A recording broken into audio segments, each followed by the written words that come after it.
Colorado is ranked in the Associated Press's top 25 for the first time since December of 2020. You listen to the show. You know that I was high on Colorado. I'm going to tell you why. Let's go. It's the number one college football show.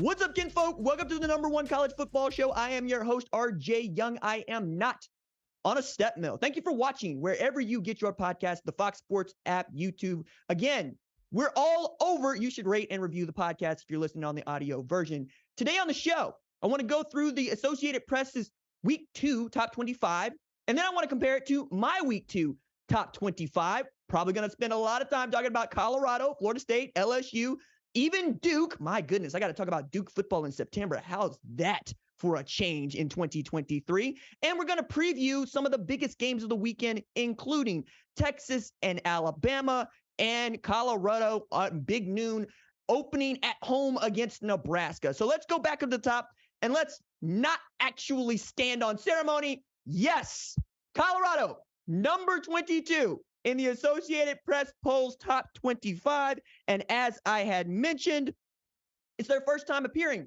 in the AP top 25 since December 6th, 2020. That is phenomenal. And frankly, what I expected after what Colorado did at Texas Christian, getting a road win against an AP top 25 team, and being so good that not only did they get ranked, but you can see Texas Christian is not here, right? We'll talk about why they are in my top 25 when we get there. But I think it's important to remember that what Shedeur Sanders has done is kind of unprecedented, because it's not just that he threw for 510 yards. It's that he did it against a quality top 25 opponent. I need to stress that part.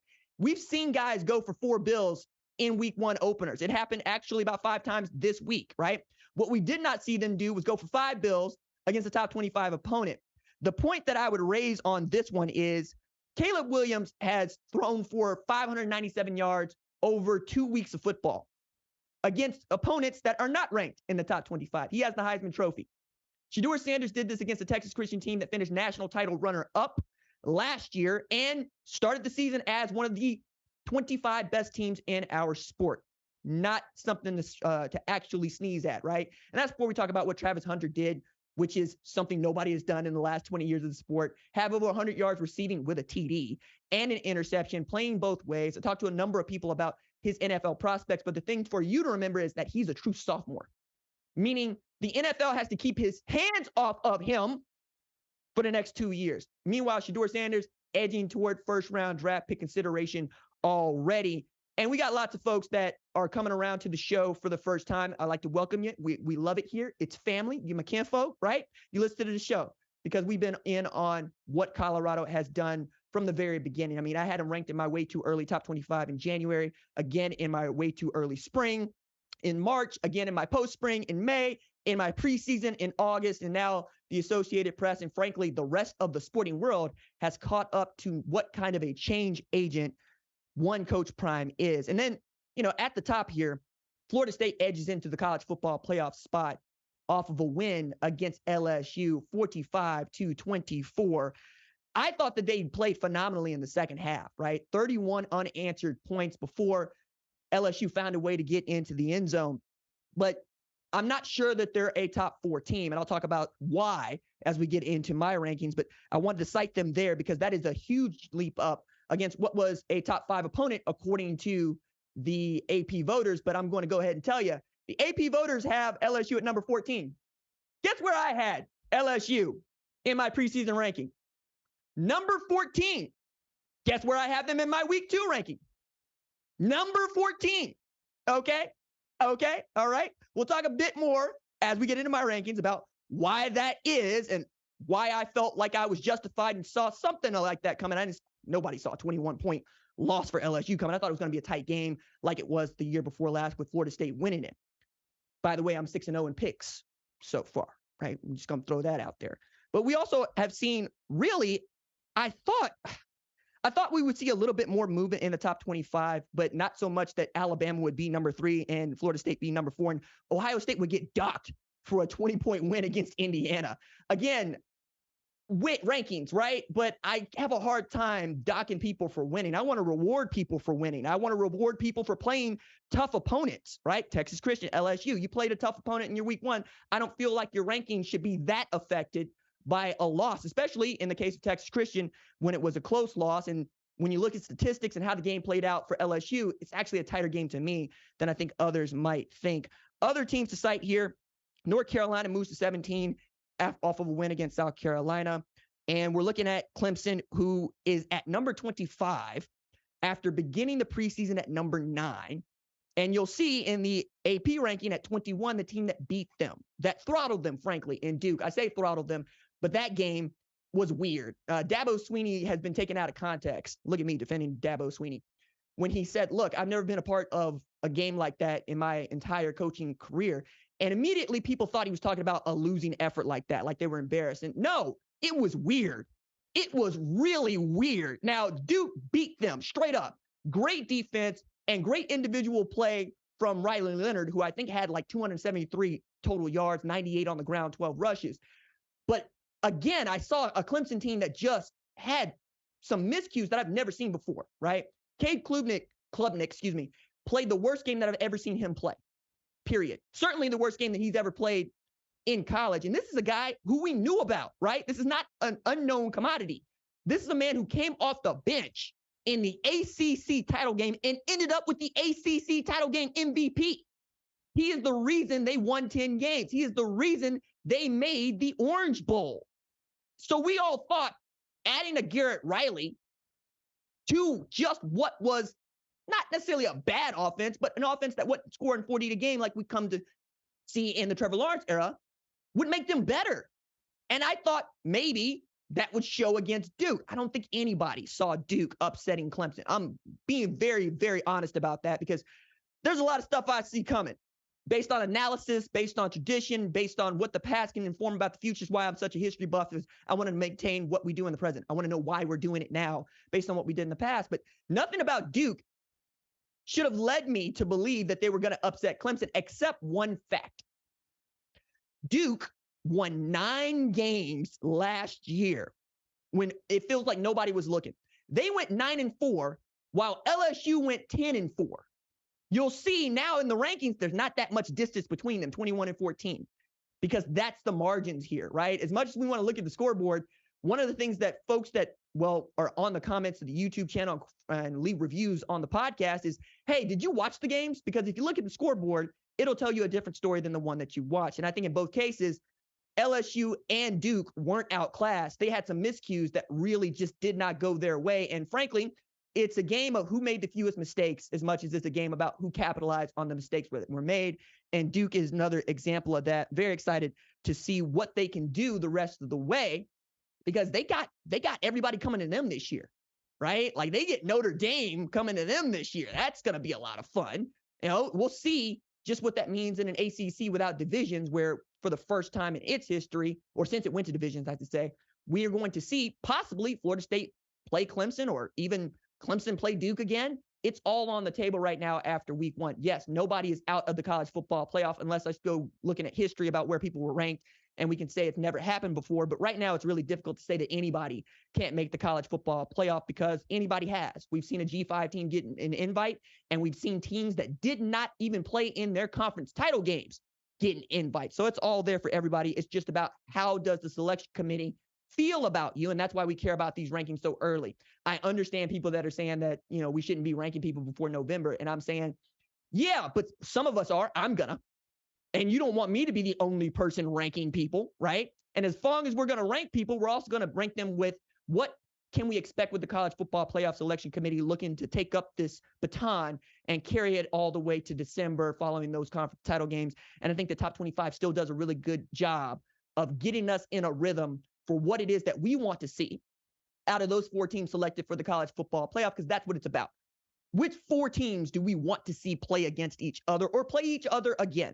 So let's go from the Associated Press Week 2 Top 25 to my Week 2 Top 25. And let's take a look at who moved around, right?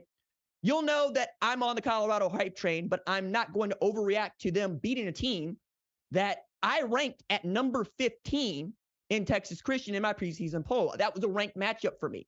And it went down about the way that I thought it would go down, which is close scoring. I didn't think that you were going to see 87 points scored, and I'm sure both of those head coaches weren't in on that. But it was tight. And from the moment that Colorado took offensive possession of the ball and went down and got a score, everybody was made to understand not just that Colorado is for real. We've known that, or at least I've known that. It's that they have the talent and the depth to go at top 25 programs and get W's, right? That was what we learned most about them is they can do it on both sides of the ball. Yes, they have some things they got to clean up. That run defense is still a bugaboo. You can't give up 164 rush yards on 14 rushes to one man and expect to keep winning football games, right? That defensive line, that front seven, they got some work to do. Charles Kelly's got to get that right. Their special teams might lose them some games this year that they would have otherwise won if they don't clean that up. But that's also about just how deep you are. You go deep on the defensive side of the ball, you're probably going to have more defensive side guys playing special teams. Same thing with offense. But the thing about playing offensive guys on special teams is not all those offensive guys like to go hit people. And that's also special teams oriented. It's guys that want to go hit people. It's called Suicide Squad for a reason. You are running down to try to hurt people. You're trying to put them on the ground. That's not necessarily what an offensive man wants to do. So I could see them trying to get a little bit more of that D that you see on Travis Hunter's chest, that dog, into that special teams. And if they do that, they got a shot here. I'm also going to go ahead and reference Duke being at number 22 for me, 21, right? For the Associated Press poll. We basically agree about that. But I got Texas Christian at 23 after their loss to Colorado, whereas the AP poll has them out. Again, it was a top 25 matchup for me. And I don't want to dock Texas Christian, who played a really great football game, for losing by 3 and basically forcing it into the last 5 minutes of the game and forcing Colorado to get a stop to stop them going down and tying the game, right? That we're talking about a Texas Christian team that was good last year and has a lot of the parts that made them good this year. I understand that people want to put probably more on guys that played last year, particularly Max Duggan, than I think they're really capable of carrying, right? I'm looking at Quentin Johnson. I'm going, what's the big difference between him and Savion Williams this year? Not a whole hell of a lot, right? It's about guys like Jared Wiley who are going to make them good. It's almost like people forgot about that. And because Joe Gillespie's defense gave up 45 to an offensive dynamo who's got an outstanding shot caller in Sean Lewis, people are down on Texas Christian in a 3-man front. Fine, right? I think Texas Christian is going to be a good football team. It wouldn't surprise me if they win 8 or 9 games this year, or if they end up in the Big 12 title game, I think they're pretty good. Clemson's at 24 for me. It's at a 25, right? This was some moving and some shaking that really kept me up a little bit longer than I wanted to be after it was very clear that Duke was going to run away with this football game. But I remember watching this game and looking at all the drives that Clemson did not finish. And I was texting with producer Tyler about this going, it's not that they're bad. It's that they made mistakes that you just don't see them make. Bill Moffa fumbling the football like on the goal line and then Duke running it back. Hey, Klubnik looking like he didn't know what the play call was. Fumbling the snap inside the red zone. We're talking about 11 play drives, right? 18 play drives that did not end in points. We're talking about a kicker that Dabo felt really good about telling people about, who might have been the most talented, might still be the most talented kicker that has ever been at Clemson, getting 2 kicks blocked, right? Like nothing would go right for Clemson in that game against Duke. And credit to Duke. Mike Elko had those guys believing in what I think is really an interesting message to be relaying right now, which is that he plans to win right now at Duke. Now, there are a lot of ways to go down. But when Duke nukes you in football as a top 10 opponent, I don't know how you come back from that. Like, that is the ultimate we hate them basketball school showing up 46 days before basketball season starts to claim the ACC title, the ACC champions belt from them, from their cold dead body. We had Dukies rush the field on Clemson and didn't nobody say, why are they rushing the field? Everybody understood, right? That's where Clemson is right now. But that's terrifying Clemson for me. Because now Dabo gets to point at everybody and say, they think you suck. They think you're bad. They think that you're not going to win 10 games for a 13th consecutive year. Goodness me. And now they're going to be on the warpath. And they got a dude in Garrett Riley who still knows how to call plays and is going to take a lot of learns from what they were doing well, particularly the 2-back sets. And Wes Goodwin, who's going to learn, hey, look, I can't let my linebackers get stretched out like this. Barrett Carter and Jeremiah Trotter were out in coverage way more than you want them to be. You want those guys coming downhill to stuff the run. And again, we're talking about Duke, who watched the tape and put their guys into positions to succeed. And Riley Leonard, who all shucks attitude, ends up rumbling, bumbling, stumbling 44 yards for a TD, absolutely playing the position the way that every college football quarterback wants to play the position, right? I get to run it. I get to throw it. It's basically him playing NCAA against Clemson, which was a lot of fun. But this gets me back to Texas Christian and what they were doing, why they lost that game and I still have them ranked, or why I don't overreact with Colorado being ranked at number 18 for me. So let's take a look at Florida State LSU, given that thought. I had LSU at number 14. I guess I have 13 this year because, again, Duke shuffled. So number 13, this week and 14 last week. Okay.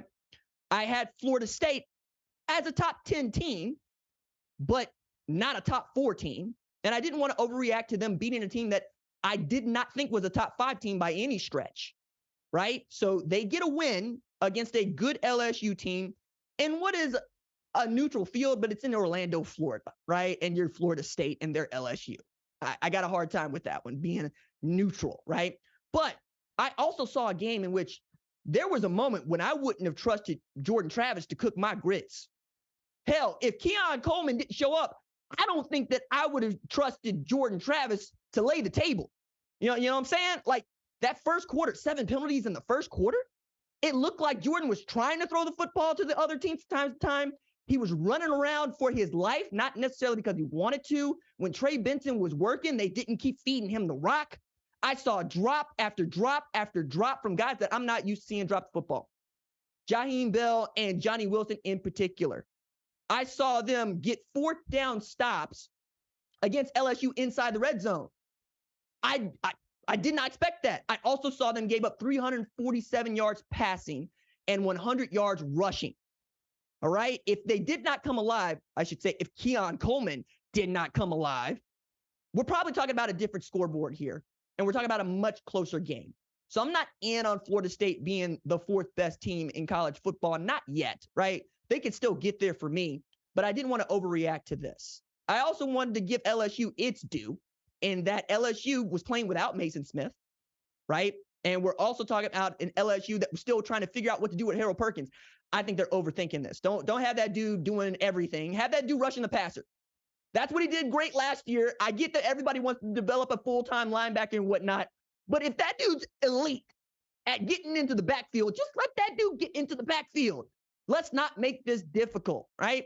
I think the LSU is going to be a good football team, but are they the best team in the SEC West? Clearly, I don't think so, and neither does the AP. We both think that that's Alabama, and we're going to stick to that. Another thing to note here, as we talk about those 4 teams, Colorado, Texas Christian, LSU, and Florida State, is I took a look at the 247 Sports Composite, all right, which the talent composite, which ranks these teams on their rosters according to how many 4-star, 5-stars they have, regardless of classification, right? It's a really great way to find out who's the most talented year to year. At number 20 on that ranking is Florida State, the number 4 team in the country, according to the AP, right? At number 19 on that same list is Texas Christian, a team that I ranked that the AP does not think is a top 25 team anyway, even though they've got more talent on the roster, empirical data, than Florida State. Number 7 on that same talent composite is LSU. And number 22 on that thing is Nebraska. So, like, we're looking around and we're saying, okay, do you have the talent? Check. Do you have the coaching? Maybe, right? And do your kids think that they're supposed to win? And this is kind of the Michigan of it all for me, because Michigan is number 14 on the talent composite. And it doesn't seem to matter for them that they are not one of the 5-4 most talented teams in the sport. They play for each other, and we're making fun of Jim Harbaugh for saying things like "we fence," but they know who they are. They run to their identity, and they love it when people make fun of them because they get to rally around each other.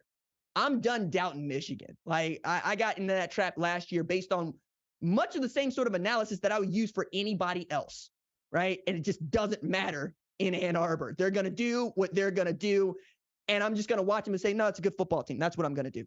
So to round this part up with the talent composite, Colorado beat a more talented team than the team that FSU is, right? And they beat a more talented team than the AP thinks they are. So let me round this out. If you are still wondering if Colorado is good, you shouldn't be. If you're still wondering if Florida State is good, maybe. If we're talking about a top 14, right? You should still wonder. If we're talking about is LSU good, yes, they're good, they're fine. If you're wondering if Texas Christian is bad, they're not, they're good. But that's what makes the sport kind of fun. And after week one, we're going to react. People do these shows called overreaction shows. I'm like, what else is there to react to? Like, what are we doing here? Like, are we making fun of each other because we want to talk about the sport after 1 week of football? Hell, I don't want to talk about the sport after 1 week of football because that's all we got to talk about. It ain't like we got 10 weeks of regular season football to talk through here. And when we do, we'll react to that too. And you know what? It's not going to matter to many people. Yeah, Clemson lost to Duke the way that they did after week one. If Clemson reels off 10 in a row, people are going to say that's a different football team. That team doesn't exist anymore. And we're going to pull our hair out as we try to figure out who the 4 best teams in the sport are. All I'm asking is some consistency. I get that the sport is irrational on its face, and I get that we as fans only care about our one damn team, so much so that we're thinking about, is Ryan Day the guy as he wins 47 games and loses 6? Stupid. But that's what it is, right? I just want you to keep something like a level head about some of it and get excited for things that it's easy to get excited for, like Colorado and like Duke. I want to put this Duke point in front of you. 14 games as Duke's head coach. Mike Elko has already led the Blue Devils to their 3rd 9-win season since 1941, right? So, my goodness. Their first win over Clemson since 2004. That was Monday night. Their first top 10 win since Steve Spurrier was head coach at Duke in 1989, and their first multi-touchdown victory over a top 10 opponent since 1952. Holy smokes, man. So much has changed in that time that we got to talk about Duke being a, bless God, good football team. All right. Last thing I want to point out here is North Carolina it wasn't in my top 25. South Carolina was in that spot. They beat South Carolina pretty soundly. I was more impressed with what North Carolina did defensively than I was with what Drake May did offensively, which ought to be terrifying for ACC fans because North Carolina's defense was the thing that I didn't know about. And that's the reason I didn't rank them in the preseason. Whereas South Carolina, you beat Tennessee, you beat Clemson, you're returning a bunch of those parts, even as you lose Marshawn Lloyd to USC and Jaheim Bell to Florida State. I felt good about that, right? And then you go and you soundly beat up on South Carolina. Okay, you're here now because Drake May is going to have 300, 400-yard passing performances, and he's going to put himself out there as one of the best players in the sport once again. And shout out to Mack Brown, who became the first coach in history to win 100 games at 2 different programs, Texas and now North Carolina. Man is already in the College Football Hall of Fame. I don't know how many more flowers we're going to be able to give Mack Brown. I mean, after you beat up on SC in 2005, Mack Brown could never, he could do nothing else. And I still think he's one of the better coaches to ever coach in this sport. And now we have this to go on. That's pretty outstanding. All right.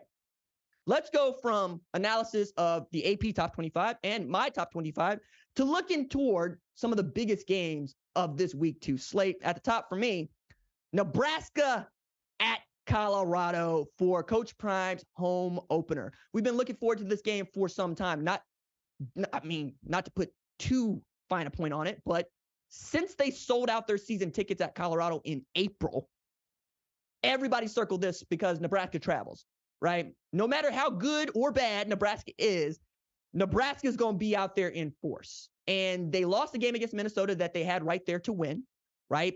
They basically did some version of what Clemson did against Duke and what LSU did against Florida State. And they made too many mistakes that their opponents were able to capitalize on. Quite frankly, some outstanding plays by Tyler Nubin in that game as well. But I'm going to put it this way. Coach Prime is 24-3 over his last 2 years as a head coach. And now that he's got this win against a top 25 opponent, we have people that want to say TCU is bad rather than, yo, man, ain't Coach Prime just really good at this head coaching thing? Because the thing that you should probably take from him is there's no play card in his hands. He is not in the quarterback's ear, not any more than he would be in his son's, I guess. He's not in the defensive coordinator's ear. He is coaching coaches. And those men want to work for him. Charles Kelly wants to work for him. Sean Lewis wants to work for him. And you could see it in how the players are operating because they came into this thing expecting to win. They came into this thinking, we are one of the best teams in the sport. And we get an opportunity to prove it on Big Noon. And for a second straight week, they get to do that against Nebraska. I'm also reminded that it didn't start out as brilliantly as you might have thought it would have, going undefeated at Jackson State, but that was ridiculous to think because we got levels to this in the HBCU community too. But Jackson State, spring football 2021, they get off to a roaring start. They beat up on Ed Waters, and everybody wants to make a big deal out of that, even though Waters ain't never been that real good at football. But the game that showed me who Jackson State and, frankly, Coach Prime is their loss, their first one. For his first ever loss as head coach to Alabama State. In that game, former USFL running back Ezra Gray went for 194 yards on the ground. Like, absolutely ate up that defense. That sounds familiar. It's because it is. When teams have been able to beat up on Jackson State or even beat them, they've been able to run the football, which is what Texas Christian was able to do and what Nebraska should do on Saturday to give themselves a shot. But the director of player personnel for the USFL is a magnificent man named Jim Pop. And Coach Pop was assistant head coach and running backs coach at Alabama State when Coach Prime and Jalen Jones and Jackson State played against them. So he got to see up close what it was like to not just play against Prime, but the effect that Prime had on his players and on his coaches. And that's all. It's about being able to motivate. It's about reaching into somebody and saying, I know you have more. It's about bringing this legendary work ethic that he has to bear on the program. Like, I think that also gets in the way here because I was really getting in my feelings about why are so many people ready to dislike a program that's so much fun and a coach that is the most fun to hear talk in the sport. We beg people to have things to say that are interesting in the sport, and Prime does. Prime said that his kid should have Travis Hunter should have the Heisman at a halftime in a game that was tight. Like, you were like, hey, he gets 2 footballs. The Heisman's at his crib. What would we give to have more coaches like that? So he's bringing that energy with him. But that's also earned, right? Anybody that's ever played with Prime will tell you the same story. Nobody worked harder than him. His confidence came from, no, I have this. I can do this backward. I can do this in my sleep because he doesn't actually go on the YouTubes, on the tweets, even if there was a time, I don't think he would, to tell people how hard he was working. The magic is you believing that he woke up and was just doing this. That's what is the energy around this, right? It's, you don't want to know about the labor pains. You just want to see the baby. And Coach Prime can show up with the baby. The rest of us are actually in there going, I wonder how long it took him to do this. 9 months, you know, how long it takes to baby, you know, so forth, so on. The right nutrition, the right diet, getting you sleep, right? Satisfying these urges for pickles at 3 a.m. in the morning. All these things that go into making one of us, right? He's doing that at Colorado. And Nebraska, Matt Rule, is trying to do the same. It's kind of interesting that both of these guys got these jobs because they're outstanding change agents. They just go about it differently, and they're on different timelines. It's not lost on Nebraska fans that at his first stop at Temple, his first season at Temple, Matt Rule lost his first 6 games. And then at Baylor, lost his first 8 games. It takes a little bit longer for him to build the thing. Now, at Temple, there's no transfer portal, right? It's not the case at Baylor, right? However, we've learned more things about how you can go into and get players out of the portal now to get good right away. I've cited Colorado. I'll also cite Texas Christian. I'll also cite USC as a way to do this. Even Michigan got better on the offensive line because they got 7 guys in the same class that might all get drafted next year on that line. So you have a guy that knows how to recruit out of the portal. You have a guy that knows how to coach coaches. And you have a guy that is going to make sure that his players earn the confidence they have, right? And then you have a game plan for that. So it's not just that Travis Hunter plays damn near 130 snaps, if not more. It's that the man was dancing in the locker room afterwards. He basically played the equivalent of 4 football games. And he was dancing in the locker room saying, I got a lot of mo. Shout out to strength and conditioning coach Mo Sims, who had those dudes off all offseason and handed them back to prime hungry and growling. Now, for those of you that don't know Mo Sims, you also didn't do your homework on Colorado. That's okay, right? It's Mo Sims, who was associate strength and conditioning coach at Georgia in 2021 when they won a national championship, and then went to Jackson State with Prime and then followed him to Colorado. These dudes on this staff know what they are doing. And that means that Prime is a really great evaluator of people. So if he feels like he's calling people out, probably got something to stand on when he does, right? And he, like I, get down the way the Count of Monte Cristo gets down, which is we keep our receipts. So in this game, I'm going to pick Colorado, right? But I'm going to add here, if Jeff Sims does not turn the ball over, if he can find Marcus Washington out in patterns, and if Gabe Ervin and Anthony Grant can run the ball effectively for 200 yards between them, we're probably looking at a dogfight, right? I think Nebraska can get it together this year. Just don't think they're going to do it in week 2 against Colorado. Meanwhile, we got people that are already circling Oregon and USC on the schedule for Colorado. Please do, right? Because I'm here for it. I can't wait to see these personalities. I can't wait to see these good football teams. That's what I'm here to talk about. That's what I'm here to do. Next on the week 2 docket for us, really looking forward to Texas at Alabama.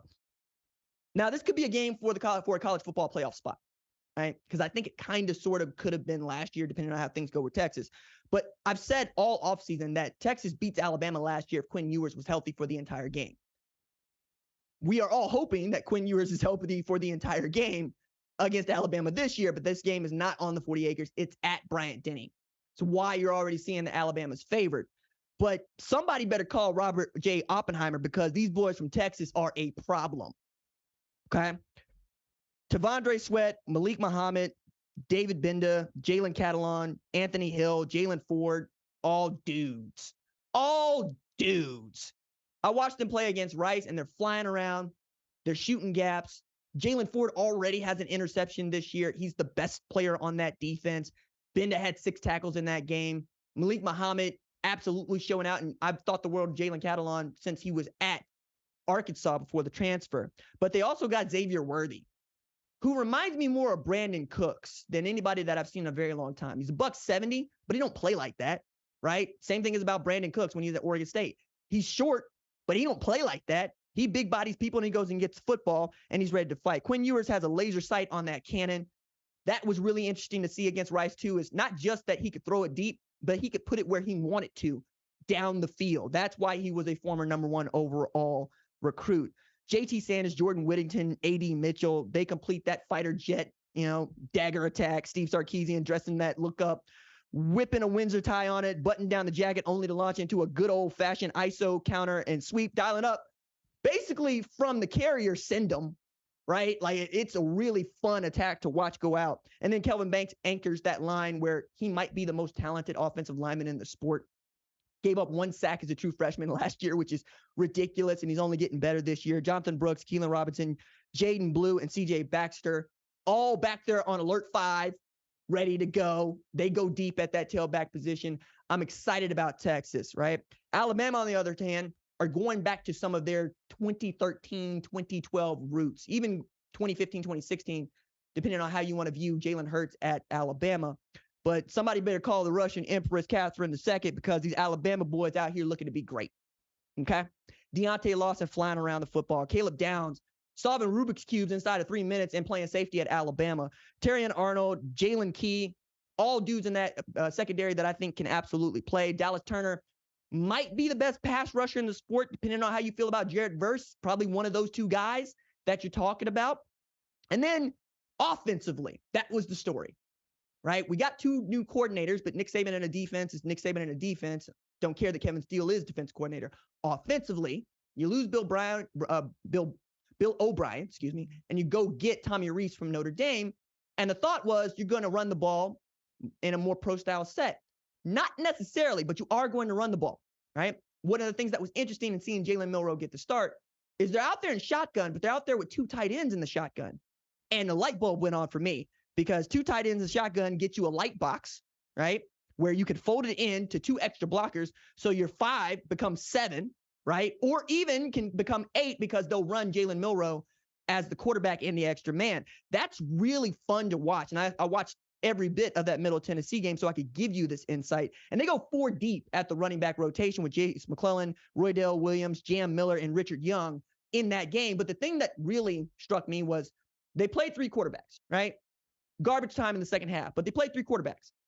Every one of them, Jalen Milroe, Tyler Buchner, and Ty Simpson scored a rushing touchdown. They are going to try to run the ball in light boxes and limit your drives. You're not going to see a whole bunch of high-scoring games from Alabama this year because that's not how they're built.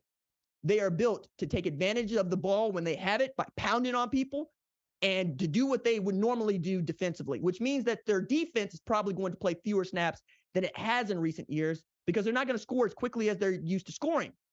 They'll have explosive plays, but you're not going to see the kind of 2017 offense, 2018 offense, 2019 offense, even 2020 offense that we're used to seeing. They don't have Jalen Waddle out there or Devontae Smith or taking it all the way back, right, to that 2017 squad of just outstanding wide receivers and Tua Tagovailoa and Jalen Hurts. Didn't matter who was at quarterback. Somebody was coming down with the rock wearing that Crimson Tide color. So I'm interested to see how many opportunities Texas gets offensively against a team that's going to try to play keep away because that's their identity now, right? Jalen Milroe is getting compared to Jalen Hurts. I see it because he's big and he's strong and he's muscular and he can run. But the thing he has that Jalen did not is a cannon for an arm. The difference is he's not as accurate as Jalen was. He will be, I think. I think I think Tommy Rees can help him with that. Tyler Wojak is a Notre Dame alumnus, and he's my producer, so it pops into my head every time I think about Tommy Rees. However, I think Tommy Rees is going to help them with that. And I think even when Jalen is bad, meaning fumbling the football, right, you still rather have him out there than the other guy. And I was also struck by just how little Tyler Buchner has played college football, let alone football, in the last 4 years because he didn't really get to play his senior year of high school and then some spot duty and then injuries, right? We're talking about a guy that really hasn't got to found a rhythm. And then Ty Simpson was recruited at a time when the offense was geared toward throwing the ball down the field and not necessarily taking advantage of the quarterback's ability to run, right? Run into throw is what you might say they were doing when Tua Tagovailoa was there, or even Bryce Young, but certainly not Mac Jones, right? Mac Jones is back there to throw passes. You know what I'm saying? I'm going to pick Texas to win against Alabama. I think that they are talented enough to go into Bryant-Denny and get a win. I like Quinn Ewers in year 2. He's lost so much weight. He was at 218 last year. He's at $195. He's clean shaven. He looks like a Texas Longhorns quarterback. You can take that any way you want to. But he looks like he's ready to go and get them a W. Feels like they're ready for this moment now. And I love that we're going to see Jalen Milroe and Quinn Ewers going against each other because those are two dudes from the state of Texas that were both recruited to play at Texas. Even Jalen Milroe committed to Texas before eventually decommitting and going to Alabama. Ought to be a lot of fun. Let's go to another Texas quarterback because he plays at Texas Tech. Tyler Shuck is going to get to play against his old team, the University of Oregon. It's the last game we need to talk about, Oregon, Texas Tech. So I did not expect Oregon to be as great as they were against Portland State. I understand it's Portland State, but I wanted to say, Monique Voice, I would like to see it. And I did, right? I got a text from Jeff Schwartz, who does a podcast with Chris Felica, and a gambling podcast that just came out. You should go check it out.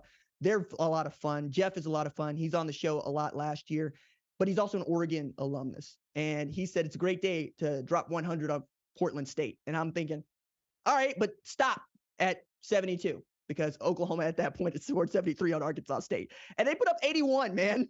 They put up 81 points. Huddles, the Duck mascot, famously did 546 push-ups because he does push-ups after they score. And they put up 729 yards of offense. Bo Nix was operating Will Stein's offense like he's been in it since the Obama administration, because he kind of has, not in the offense, but he's been playing football that long. Oregon's Bo Nix he's going to start his 49th game on Saturday against Texas Tech. Bo, I love you. You did the show.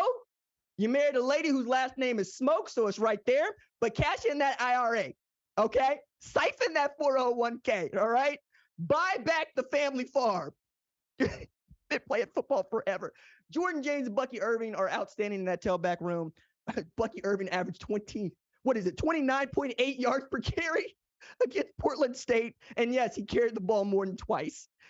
Troy Franklin's finally being used the way that he should be, right? He's actually being used like Oregon's best skill player. That ought to terrify everybody. Now that Troy Franklin's juice has been unlocked and he can get that at upper level where your mind, body, and soul must be one, yeah, I'm all in on what Oregon can be. It's one of the three best teams in the Pac-12 already. What they're fighting about is being one of the two to get into the Pac-12 championship. Tight end Patrick Herbert, that is Justin Herbert's little brother, is going to find himself butt naked open a lot, simply because of the sort of offense that they're running, and people are just going to forget the tight ends just out there in the flat, able to catch some passes. And, oh, yeah, they added USC wide receiver Gary Bryant to the mix. Very excited about them. Tech defensive coordinator Tim DeRuyter is going to have his hands full, but they got guys. Got more Pirates than One Piece. You know, Miles Price out there doing the damn thing. I think Tyler Shuck is good. Put it another way. Tyler Shuck threw the ball as much as Shedeur Sanders did against Texas Christian, but was a ho-hum 31 of 47 for 338 with 3 TDs and a pick. That's an outstanding line. And then I looked at the other guy that was 38 of 47 for 510 with 4 TDs. Come on, man. Remember, Tyler Shuck led Oregon to a Fiesta Bowl appearance, right? I know it's COVID year, but damn, you know, if you're not on the Shedeur Sanders train, you should be now. And frankly, it's going to come down to Tyler Shuck being great against Oregon. They had a devastating loss against Wyoming on the road over the weekend. I watched every bit of that too. They're up 17-0 after the first quarter, and they managed to lose this game 35-33 in double overtime, mostly because they couldn't take care of the football and they couldn't get stops. The offensive line is still needing some work, right? Wyoming's pass rush got to Tyler Shuck 3 times. If Wyoming's pass rush can get 3 sacks to Tyler Shuck, what do you think Dan Lanning's pass rush at Oregon's going to do, right? You have some work here. You're going to have to get the ball out in space and get it out quickly if you expect to try to get a win. But I don't think that Texas Tech's going to get it done this weekend. I'm picking Oregon to win this game against Texas Tech.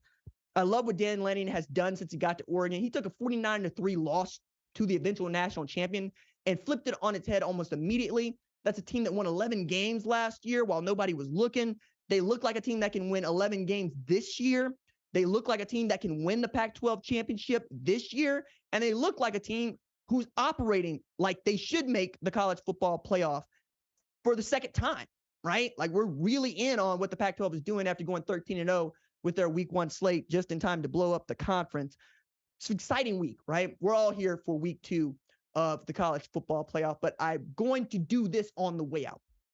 For the Colorado folks who understand the Step Mill days and what it was like for us over here when I say it's so hard for us to sit out here in this studio listening to a guy out there hollering our name when last year we spent more liquor over spilled juice than everybody in this room.